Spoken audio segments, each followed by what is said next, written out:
नमस्ते। बांग्लादेश की सत्ता पर काबिज कल के अर्थशास्त्री और आज के राजनेता बन चुके मोहम्मद यूनुस ने बांग्लादेश की नैया डुबो दी है। या यूं कहे कि आज बांग्लादेश को उसी कर्ज, भुखमरी और बेरोजगारी के कंगूरे पर खड़ा कर दिया है जिसके मिशन पर पाकिस्तान और श्रीलंका पहले से खड़े हैं। स्थिति यह है कि बांग्लादेश डिफॉल्ट के करीब जा रहा है। ऊपर से यूनुस अपनी नाकामी पर पर्दा डालने के लिए जिहाद, कट्टरपंथ और भारत विरोध के तीर पैने कर चुके हैं। बात केवल आर्थिक नहीं, यह उस भ्रमित सपने का पतन है जिसे यूनुस ने नोबेल की चमक में दुनिया के सामने बेचा। और आज वही चमक देश के माथे पर बदनुमा दाग बन चुकी है। एक समय दुनिया ने गरीबी उन्मूलन का चमत्कार समझकर यूनुस की जय जयकार की थी, मगर आज निवेश भाग चुका है। उद्योग ठप है, बैंकिंग व्यवस्था आईसीयू पर है और देश का खजाना सूखे कुएं की तरह केवल गूंज बचा हुआ है। कोई भी राष्ट्र तब तक जिंदा है जब तक उसकी अर्थव्यवस्था सांस ले रही है, और बांग्लादेश की सांसें अब फूलने लगी है। टैक्स टू जीडीपी रेशियो, जो किसी भी देश की राजस्व क्षमता का आईना होता है, वह गिरकर 7% पर पहुंच गया है, जो डर का नहीं सीधे खतरे का संकेत है। राजस्व गिरने का अर्थ यह है कि सरकार के पास न परियोजनाओं के लिए धन है, न ऋण चुकाने की क्षमता। आज कर्ज चुकाना बांग्लादेश का दूसरा सबसे बड़ा सरकारी खर्च बन गया है। यह स्थिति किसी भी अर्थव्यवस्था में तब आती है जब विकास ठहर जाए और वित्तीय धमनियों में जमावट शुरू हो जाए।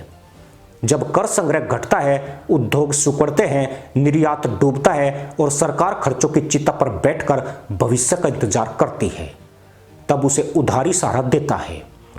लेकिन उधार जितना सारा नहीं, उतना ही फंदा होता है। एक बार गले में पड़ जाए तो सांस भी उधार देनी पड़ती है। बांग्लादेश के गले में अब यही फंदा कस रहा है। पिछले 5 वर्षों में विदेशी कर्ज 42% बढ़ चुका है और 2024 के अंत तक यह 104 अरब 48 करोड़ डॉलर पहुंच गया। सोचिए, एक ऐसा देश जिसकी अर्थव्यवस्था पहले ही कमजोर हो चुकी है, जिसका निर्यात गिरा, जिसका कर संग्रह टूटा, जिस पर निजाम से लेकर बैंकिंग तक भ्रष्टाचार ने जमींदोजी कर दी, वही देश अब बाहरी कर्ज पर निर्भर है। निर्यात आय के मुकाबले बाहरी कर्ज 192% तक पहुंच चुका है और कर्ज चुकाने में निर्यात का 16% जा रहा है। यह आंकड़ा केवल वित्तीय संकट नहीं, यह आर्थिक बर्बादी का महाअलाप है। दक्षिण एशिया में आज केवल 2 देश ऐसे हैं जिन्हें विश्व बैंक ने कर्ज दबाव में सबसे तेज फिसलते देशों में रखा है। एक श्रीलंका, दूसरा बांग्लादेश। क्या ये संयोग है या इतिहास खुद को दोहरा रहा है? पाकिस्तान पहले स्टेज 1, श्रीलंका स्टेज 2 और अब बांग्लादेश उसी सुरंग में घुस चुका है जहां से बाहर निकलने के लिए केवल आंसू, अशांति और उधार का अंधेरा मिलता है। यूनुस पर सवाल इसलिए नहीं है कि वे अर्थशास्त्री थे, सवाल इसलिए कि वे अर्थशास्त्र को राजनीति में बेचकर सत्ता में आए हैं और अब वही अर्थशास्त्र देश के कफन की सिलाई कर रहा है। जनता को चकाचौंध दिखाकर यूनुस ने गरीबी हटाने का सपना दिखाया, मगर आज भूख बढ़ी है, महंगाई चरम पर है, बेरोजगारी आसमान पर लटकी है। जब देश की रीढ़ बैंकिंग तंत्र हो और वही अपना भार न झेल पा रहा हो तो अर्थव्यवस्था का शरीर कैसे सीधा खड़ा रहे? सितंबर तक बांग्लादेश के बैंकिंग सेक्टर में कुल डिफॉल्ट लोन 6.44 लाख करोड़ टका हो गए, जो कुल बैंकिंग क्रेडिट का 35.7% है। यह आंकड़ा देखकर किसी भी राष्ट्र की नींद उड़ जाए, लेकिन यूनुस की नहीं उड़ी, क्योंकि उनके लिए अब सत्ता की सुरक्षा राष्ट्र से बड़ी प्राथमिकता बन चुकी है।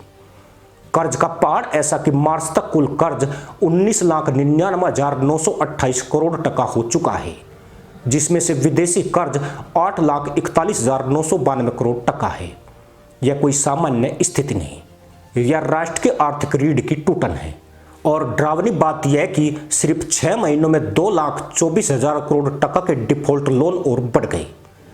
पिछले साल दिसंबर की तुलना में सिर्फ 9 महीने में लगभग 3 लाख करोड़ टका की बढ़ोतरी हुई है। मार्च में डिफॉल्ट रेट 24% थी, जो बढ़कर सितंबर में 35.73% हो गई। यह केवल बैंक की गलती नहीं, यह सरकार की विफलता, निवेशकों की पलायन और आर्थिक व्यवस्था की खुली कब्र है। किसी भी देश में जब डिफॉल्ट रेट 15% छू ले तो बैंक संकट में माना जाता है।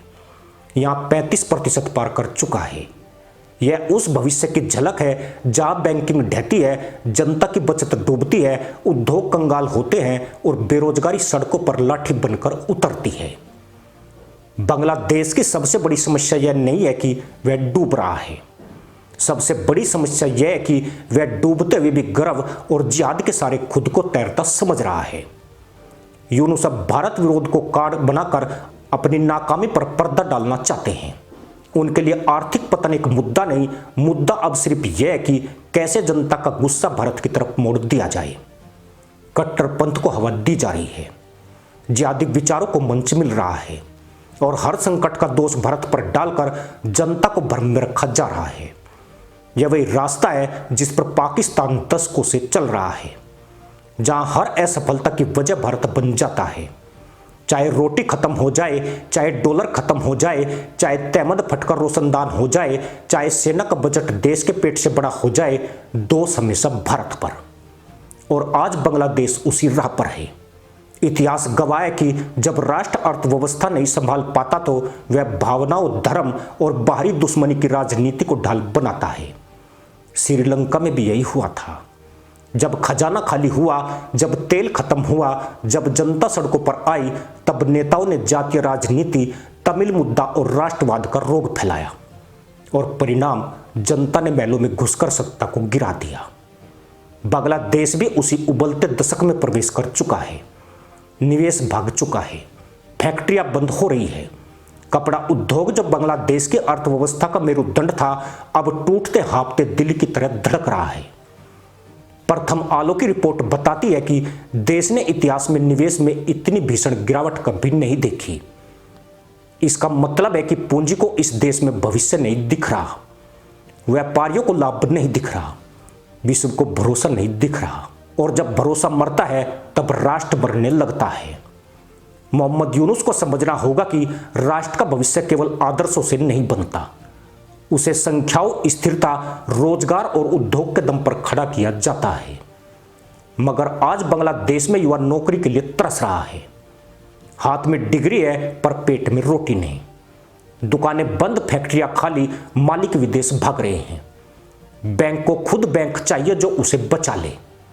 ऐसी जमीन पर जिहाद बोना कितनी बड़ी मूर्खता है, यह सोचकर ही रोंगटे खड़े हो जाते हैं।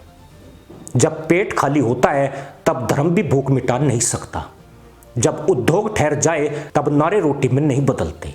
जो राष्ट्र भूख, कर्ज और बेरोजगारी से घिरा हो वह कट्टरपंथ के सहारे नहीं टिकता, वो गहरे युद्ध में गिरता है और फिर उसकी बागडोर या तो विदेशी कर्जदाता की मुट्ठी में जाती है या सेना की बंदूक में। पाकिस्तान इसका सबसे बड़ा नमूना है। भारत के लिए यह स्थिति सिर्फ पड़ोसी का पतन नहीं, यह सुरक्षा और रणनीति का प्रश्न है। भारत ने वर्षों तक अच्छे संबंध बनाए, व्यापार खोला, सीमाएं स्थिर रही। मगर यदि बांग्लादेश डिफॉल्ट हुआ, बैंकिंग ढही, जनता सड़क पर उतरी, कट्टरपंथ सत्ता का कवच बना तो यह भयावह आग सीमा के इस पार भी धुआं दे सकती है। अवैध घुसपैठ बढ़ सकती है, कट्टर समूह सीमा पर सक्रिय हो सकते हैं, शरणार्थियों का सैलाब अस्थिरता ला सकता है। भारत को यह खेल अच्छी तरह समझना होगा कि पड़ोसी का आर्थिक पतन केवल उसका संकट नहीं, यह हमारी सीमाओं, व्यापार, सुरक्षा और भविष्य के लिए चेतावनी है। बांग्लादेश आज चौराहे पर खड़ा है, एक रास्ता सुधार का, दूसरा आत्म विनाश का। सुधार मुश्किल लेकिन राष्ट्र बचाता है, विनाश आसान लेकिन इतिहास मिटा देता है। प्रश्न यह नहीं कि यूनुस कितना अर्थशास्त्री है, प्रश्न यह है कि वह राष्ट्र के लिए कितने जिम्मेदार हैं। प्रश्न यह नहीं कि कर्ज कितना है, प्रश्न यह है कि वह लौटाने की क्षमता कितनी बची है। प्रश्न यह नहीं कि भारत को दुश्मन कह देने से भीड़ तालियां बजाएगी या नहीं। प्रश्न यह है कि क्या इससे भूख मिटेगी, नौकरियां आएंगी, निवेश लौटेगा। कोई भी राष्ट्र भावना और नारों पर नहीं चलता, वह चलता है उत्पादन, उद्योग, निर्यात और विश्वास पर। कल यदि बांग्लादेश डिफॉल्ट हुआ तो इतिहास लिखेगा, यूनुस ने अर्थव्यवस्था नहीं देश का भविष्य गिरवी रखा।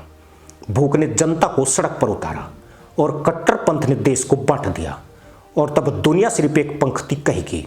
एक और दक्षिण एशियाई सपना कर्ज, भ्रष्टाचार और राजनीतिक अहंकार की चिता पर जल गया। आज बांग्लादेश के पास समय है पर बहुत कम है, विकल्प है पर कठिन है। यदि यूनुस अपनी असफलता छिपाने की बजाय देश को वास्तविक सुधार के पथ पर ले जाए, बैंकिंग शुद्ध करे, निर्यात को पुनर्जीवित करे, कर प्रणाली को मजबूत करे, निवेश का विश्वास लौटाए, तब भी यह यात्रा कठिन होगी पर संभव होगी। पर यदि वह भारत विरोध, जिहाद और भावनात्मक राजनीति का सहारा लेते रहे तो देश की गिरती दीवारें जल्द ही मलबे में दब जाएगी और फिर कोई योजना, कोई भाषण, कोई पुरस्कार उस मलबे से भविष्य नहीं निकाल पाएगा। यह समय बांग्लादेश के लिए अंतिम इशारा है और यूनुस के लिए आखिरी कसौटी। राष्ट्र तब लिखता है कि नेता कैसा था और इतिहास हमेशा कठोर न्याय करता है। अभी भी निर्णय बदल सकता है पर दिशा यदि यही रही तो बहुत जल्द दक्षिण एशिया में तीसरा आर्थिक शव चिता पर दिखाई देगा और तब सवाल नहीं रह जाएगा कि यूनुस ने क्या किया, बल्कि यह कि बांग्लादेश ने सहा क्यों। कर्ज की जंजीरें अब पांव में नहीं गले तक है, बस झटका लगना बाकी है। इसी के साथ अनुमति दोस्तों, जय हिंद, वंदे मातरम।